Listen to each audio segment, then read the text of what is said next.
వేసవి సెలవులు ముగిసి స్కూల్లో తెరుచుకున్నప్పటికీ తిరుమలలో భక్తుల రద్దీ మాత్రం కొనసాగుతూనే ఉంది. గత కొద్ది రోజులుగా కూడా వేలాదిగా భక్తులు తిరుమలకు తరలివస్తున్నారు. అటు రోడ్డు మార్గంతో పాటు ఇటు కాలినడకన భారీగా భక్తులు రావడంతో వైకుంఠం క్యూ కాంప్లెక్స్ లోని కంపార్ట్మెంట్లు నిండి క్యూ లైన్ బయటకు వచ్చింది.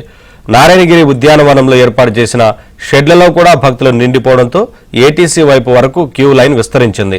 స్వామివారి దర్శనం కోసం దాదాపు కిలోమీటర్ మేర భక్తులు క్యూలైన్లో వేచి ఉన్నారు. దీంతో శ్రీవారి ఉచిత దర్శనానికి 12 గంటల సమయం పడుతోంది.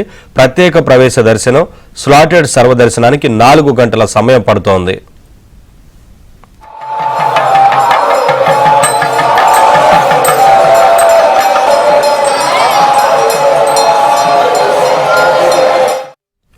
భక్తుల రద్దీ రేపటి వరకు కొనసాగే అవకాశం ఉండడంతో టీటీడీ అధికారులు అందుకు అనుగుణంగా ఏర్పాట్లు చేస్తున్నారు. క్యూలైన్లలో వేచి ఉన్న భక్తులకు నిరంతరాయంగా అన్న ప్రసాదాలు పంపిణీ చేస్తున్నారు.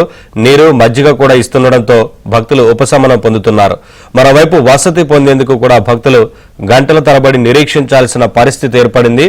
రద్దీ పెరిగిన నేపథ్యంలో గదులన్నీ ఫుల్ అయ్యాయి. గదులు దొరకని భక్తులు పార్కులు, షెడ్లలో సేద తీరుతున్నారు.